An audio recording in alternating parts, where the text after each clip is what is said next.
नमस्कार दोस्तों, आइए आज सुनते हैं मालती जोशी जी की लिखी कहानी गीत पुराने याद ना आना। तो कहानी शुरू करें दोस्तों। बेल बजाने की बड़ी देर तक प्रतीक्षा करती रही रेखा। दीदी को क्या हो गया है आज? दरवाज़ा खोलने में कितनी देर लगा रही है? कहीं फिर से सो तो नहीं गई या शायद नहाने चली गई हूँ। सुबह बबलू को तैयार करने में, जीजा जी का नाश्ता तैयार करने में समय ही कहाँ मिलता होगा नहाने के लिए। वह दोबारा बटन दबाने जा रही थी कि दरवाज़ा खुला। दरवाजे पर जीजा जी खड़े थे। तो क्या आज जीजा जी घर पर ही थे? वह तो संकोच से भर उठी। ओह तुम आओ, जीजा जी ने कहा तो उसे उनकी आवाज़ भर्राई सी लगी। जीजा जी, आज आप घर में ठीक तो हैं? नहीं, ठीक नहीं हूँ, वायरल हो गया है। एक दिन बारिश में भीग गया था, उसी का नतीजा है। अब रेखा ने उन्हें ध्यान से देखा। हमेशा टिप टॉप रहने वाले जीजा जी एकदम अस्त व्यस्त वेशभूषा में थे। बाल बिखरे हुए, आंखें एकदम लाल, शॉल लपेटे हुए थे। सॉरी जीजा जी, आपको दरवाज़ा खोलना पड़ा। दीदी कहाँ हैं? नहा रही हैं। स्पीक मैके का कोई प्रोग्राम है, वहीं गई हैं। उसे शायद आज तानपुरे का संगत करनी थी। तानपुरे पर संगत तो कोई भी कर लेता। उसके लिए जीजा जी को ऐसी हालत में छोड़कर जाना रेखा को अच्छा नहीं लगा। वह कुछ और कहने जा रही थी कि जीजा जी को जैसे छींकों का दौरा ही पड़ गया। 7 छींकें एक साथ आईं। नाक लाल हो गई, आंखों में पानी आ गया। जीजा जी, आप लेटिए प्लीज़, आपके लिए चाय बना दूँ। नहीं, अभी मन नहीं है, तुम अपने लिए बना लो। मन तो मेरा भी नहीं है, मैं तो आपके लिए कह रही थी। दरअसल मैं तो दीदी से 1-2 साड़ियाँ लेने के लिए आई थी। कल मेरी एक सहेली की शादी है। तो निकाल लो ना, चाबी तो हमेशा की तरह अलमारी में ही लगी होगी। वह अलमारी लॉक ही क्यों करती है, मेरी समझ में नहीं आता। नहीं जीजा जी, अभी रहने दीजिए, मैं फिर आ जाऊंगी। दीदी कब तक आएंगी? क्या पता, कह रही थी सुबह के कंसर्ट के बाद दोपहर में कोई सेमिनार भी है, शाम हो सकती है। आपके खाने के लिए कुछ बना दूं? अभी तो खाने की जरा भी इच्छा नहीं है। वैसे 12 बजे तुलसी बबलू को स्कूल से लेकर आएगी, तब मन हुआ तो कुछ बनवा लूँगा। अच्छा रेखा, मैं अब लेटूँगा। तुम जाते समय दरवाज़ा खींच लेना, लॉक हो जाएगा। जीजा जी ने उसके जाने की भी प्रतीक्षा नहीं की, तुरंत कमरे में चले गए। वे बुरी तरह काँप रहे थे, ठंड से या बुखार से। पता नहीं, रेखा को समझ में नहीं आ रहा था कि वह क्या करे। इस समय जीजा जी के पास किसी का रहना जरूरी था, पर सूने घर में उनके साथ वह बड़ा असहज महसूस कर रही थी। वैसे वे बेचारे बहुत शरीफ आदमी हैं, पर पता नहीं क्यों आजकल किसी पर विश्वास करने का मन नहीं होता। बाहर निकलकर उसने जैसे खुलकर सांस ली। घर पहुंचकर तो रेखा एकदम चौंक ही गई। किचन में लगी छोटी मेज पर दीदी रानी विराजमान थी और माँ उन्हें गरम फुलके परोस रही थी। अरे वाह, रेखा जी आ गई। मैं तो इंतज़ार ही कर रही थी। चल, मुझे एक अच्छा सा सूट निकाल कर तो दे। सूट क्यों? इतनी सुंदर साड़ी तो पहने हो।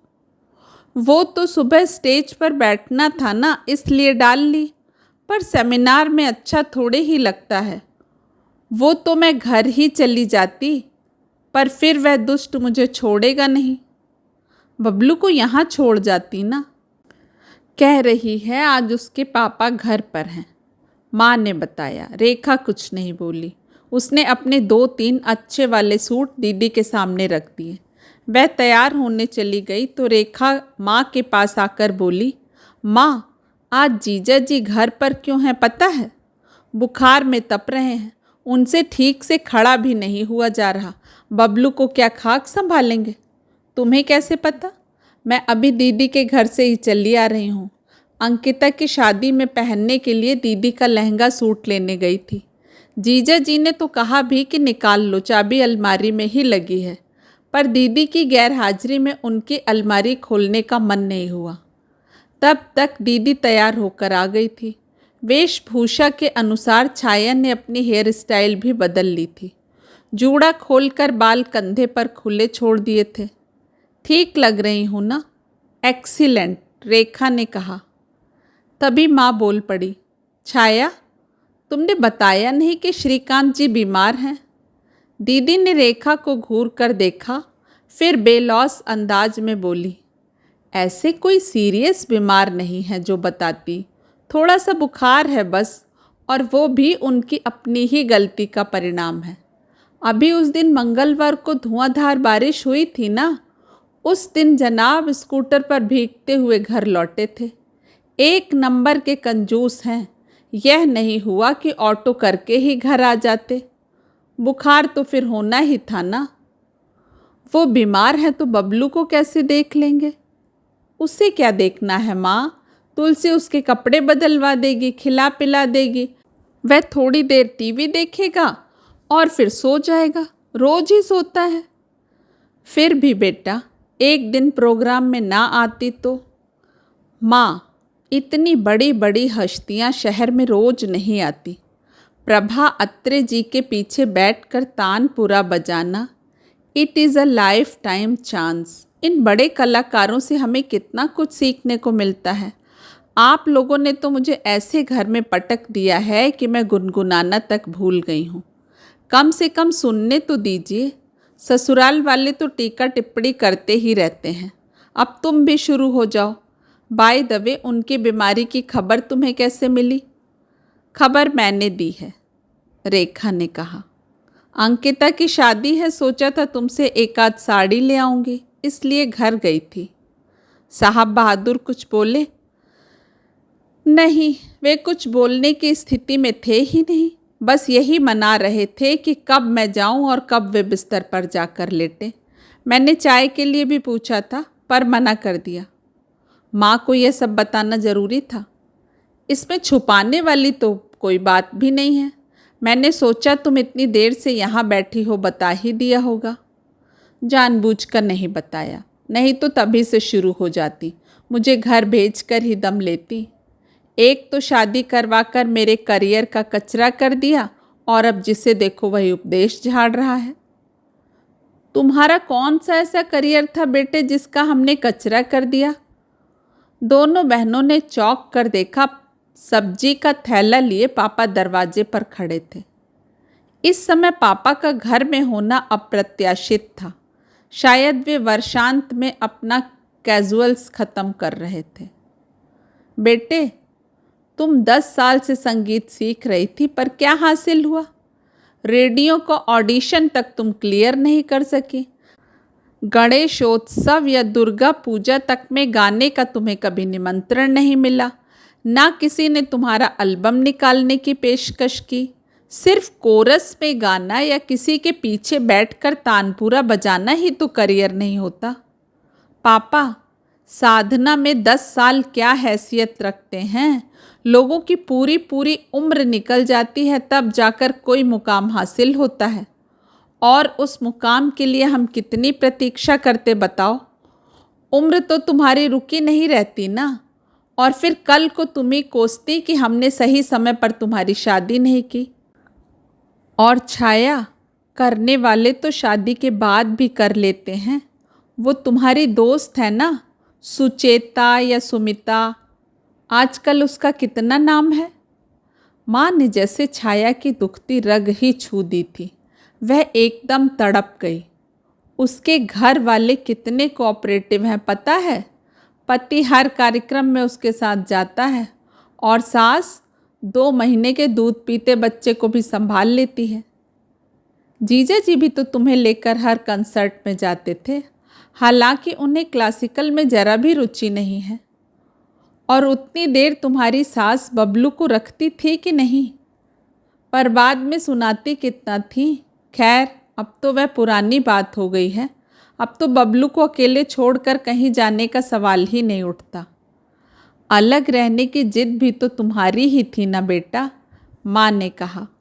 वहाँ इतने लोगों के बीच तुम्हारा रियाज नहीं हो पाता था, इसलिए श्रीकांत जी ने कितने बेमन से अलग गृहस्थी बसाई थी। क्या फ़ायदा? रियाज तो अब भी मेरा कहाँ हो पाता है। सुबह से ही चक्कर शुरू हो जाता है। नल आता है, दूध वाला आता है, बाई आती है, बबलू को तैयार करना होता है, इन्हें चाय देनी होती है, नाश्ता बनाना होता है।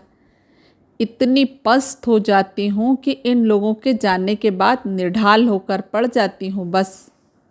छाया बेटे, लोग अक्सर मुंह अंधेरे उठकर रियाज करते हैं। पापा, हम लोग बंगले में नहीं रहते, फ्लैट में रहते हैं, छाया ने तुनक कर कहा। सुबह सुबह आलाप करके मैं पूरी बिल्डिंग की नींद खराब नहीं कर सकती। तो साउंड प्रूफ दरवाजे लगवा लो। बात रेखा के होठों तक आई थी, पर वह चुप रही। वैसे ही देवी जी का मूड उखड़ा हुआ है और चिढ़ जाएंगी। उसी उखड़े मूड में छाया चली गई। जाते जाते सबको कोसती हुई गई कि इतना अच्छा दिन उन लोगों ने चौपट कर दिया। दीदी के जाने के बाद माँ चिंता में डूब गई। इस लड़की को पता नहीं क्या हो गया है, हमेशा अनखाई सी रहती है। कुछ नहीं, सिर्फ परेशान है, पापा बोले, और अपना फ्रस्ट्रेशन वह हम पर उतार रही है। उसका मूड इतना खराब हो गया है कि शायद वह कार्यक्रम में नहीं जाएगी। नहीं माँ, उसे कार्यक्रम में ही जाना चाहिए। घर गई तो जीजा जी को खा जाएगी, बेचारे वैसे ही बीमार हैं। इतना अच्छा पति मिला है, पर इस बेवकूफ़ को कद्र ही नहीं। अच्छा, अब बेटी पुराण छोड़ो और कुछ हमारी पेट पूजा का इंतजाम करो, 1 बज रहा है। खाना कब से तैयार है, आप लोग चलिए, मैं गरम फुलके उतारती हूँ। माँ, तुम पापा को खिलाना शुरू करो, तब तक मैं कपड़े बदल कर आ रही हूँ। रेखा कमरे में आई तो देखा दीदी की कांजीवरम पूरे कमरे में पसरी पड़ी है। उसे तहा कर पलंग पर रखने गई तो देखा दीदी का पर्स तकिए के पास खुला पड़ा है। ड्रेसिंग टेबल पर दीदी का कंघा, लिपस्टिक, कॉम्पैक्ट सब कुछ छूट गया है। पर्स लेकर रेखा भागी भागी बाहर आई। पूछा, माँ दीदी आई कैसे थी? ऑटो से। क्यों? तो गई भी ऑटो से होंगी और पर्स यहाँ पड़ा है। माँ, मैं अभी पर्स देकर आ रही हूँ, आप लोग खाना खा लेना प्लीज़। अपनी एक्टिवा स्टार्ट करके क्षण भर तो रेखा असमंजस में खड़ी रही। उसे कहाँ जाना चाहिए, दीदी के घर या गीतांजलि कॉलेज? फिर सोचा कॉलेज जाना ही ठीक रहेगा। दीदी अगर घर पहुँची तो पैसों की कोई समस्या नहीं रहेगी, पर अगर खाली हाथ कॉलेज पहुँची तो बड़ी किरकिरी हो जाएगी। ये ऑटो वाले भी कभी कभी बड़ी चुभती बात कह डालते हैं। इतनी स्पीड में उसने कभी गाड़ी नहीं चलाई थी। कॉलेज पहुंची तो सांस ऐसे फूल रही थी मानो दौड़ लगाकर आई हो। वहाँ ढेरों लोग थे और ढेरों गाड़ियाँ थीं, पर दीदी का कहीं अता पता नहीं था। वह पेशो पेश में थी कि क्या करे। तभी एक रिक्शा डुगडुगाता हुआ कैंपस में दाखिल हुआ। दीदी को उसमें देखकर उसकी जान में जान आई। वह लपक कर पास पहुंची और कहा, आज तो तुमने अच्छी खासी रेस लगवा दी। क्यों? रेस लगाने की क्या ज़रूरत पड़ गई? दीदी ने रूखे स्वर में कहा। क्या कुछ कहना सुनना बाकी रह गया था? कहना सुनना तो नहीं, पर यह रह गया था। रेखा ने पर्स दीदी के सामने झुलाते हुए कहा, अरे मैं पर्स भूल गई थी क्या? दीदी ने अपने कंधे की ओर देखा, फिर ऑटो में झांकने लगी। अरे यहाँ वहाँ क्या देख रही हो, पर्स मैं लेकर खड़ी हूँ ना।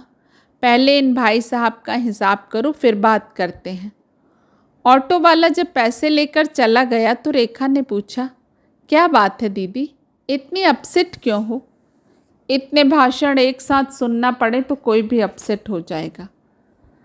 लेकिन तुम तो भाषण सुनने से पहले ही अपसेट थी।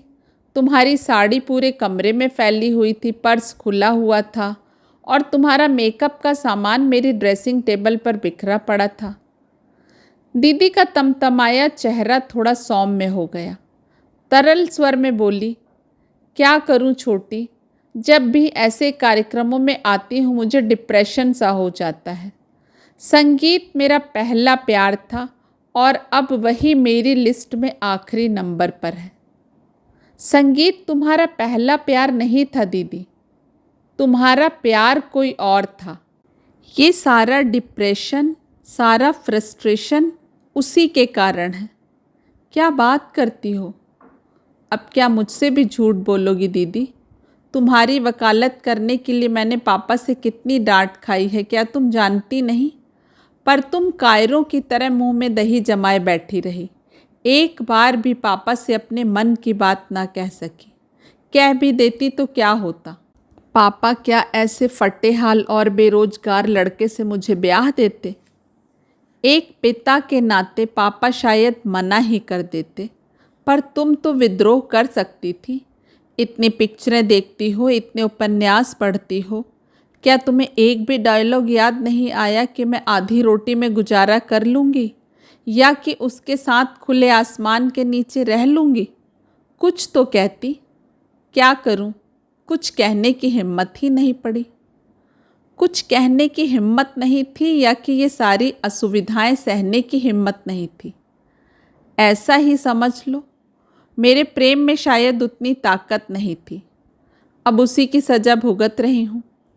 सज़ा तुम नहीं, बेचारे जीजा जी भुगत रहे हैं जिसका कोई कसूर नहीं है। सज़ा वह शख्स भुगत रहा है जिसे तुमने छोड़ दिया, निसंग, अकेला।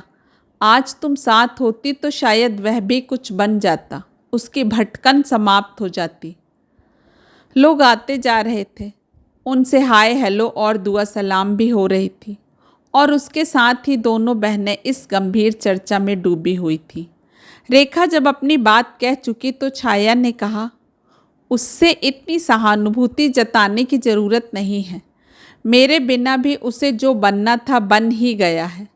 आज वह एक उभरता संतूर वादक है और देश में संतूर वाले इतने कम हैं कि वह जल्दी ही ऊपर तक पहुंच जाएगा, मेरा विश्वास है। और ऐसा निसंग और अकेला भी नहीं है।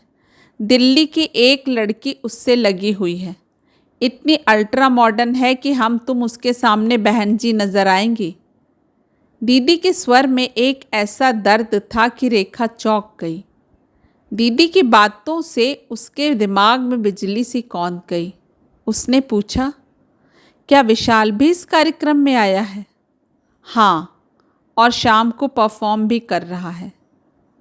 उसने तुम्हें साग्रह आमंत्रित किया होगा? हाँ, कह रहा था अपने शहर में पहली बार परफॉर्म कर रहा हूँ, तुम सामने रहोगी तो अच्छा लगेगा क्योंकि तुम मेरी पहली प्रेरणा हो। यह बात कहते हुए दीदी की आंखें स्वप्नविष्ट सी हो रही थी। रेखा को घबराहट सी होने लगी। बोली, दीदी मेरे पीछे बैठो तो प्लीज़, मैं तुम्हें घर छोड़ आती हूँ। विशाल का प्रोग्राम तुम नहीं भी सुनोगी तो कोई फ़र्क नहीं पड़ेगा, यहाँ बहुत लोग हैं। और जैसा कि तुमने कहा वह अकेला भी नहीं है, वह दिल्ली वाली मॉडल साथ में है। पर घर पर जो लोग तुम्हारी प्रतीक्षा कर रहे हैं ज़रूर अकेले हैं और उन्हें तुम्हारी बहुत ज़रूरत है। ज़रूरत है तो मैं क्या सब छोड़ छाड़ कर कहीं भागी जा रही हूँ? मैं तो बस विशु को परफॉर्म करते देखना चाहती हूँ। आज नहीं, प्लीज़। आज मुझे तुम पर ज़रा भी भरोसा नहीं है। आज तुम्हारी मनस्थिति इतनी तरल हो रही है कि यदि एक बार भी उसने कहा तो तुम साथ चल पड़ोगे। इसलिए कहती हूँ आज नहीं। ईश्वर ने चाहा तो विशु के और भी कार्यक्रम होंगे, होते ही रहेंगे। जिस दिन तुम्हारा मन अपनी ज़मीन को मजबूती से थाम लेगा, जिस दिन तुम जीवन की सच्चाई को ईमानदारी से स्वीकार कर लोगी, उस दिन तुम मन भर कर उसे सुन लेना, पर आज नहीं। रेखा ने गाड़ी स्टार्ट कर दी थी। छाया क्षण भर किंकृतव्य मूढ़ सी खड़ी रही, फिर पता नहीं क्या सोचकर पिछली सीट पर बैठ गई। दोस्तों, आशा करती हूँ कहानी आपको पसंद आई होगी। अपना कीमती समय देने के लिए आप सभी का हार्दिक धन्यवाद। कल फिर मिलेंगे एक नई कहानी के साथ। आप सभी का समय शुभ हो। नमस्कार।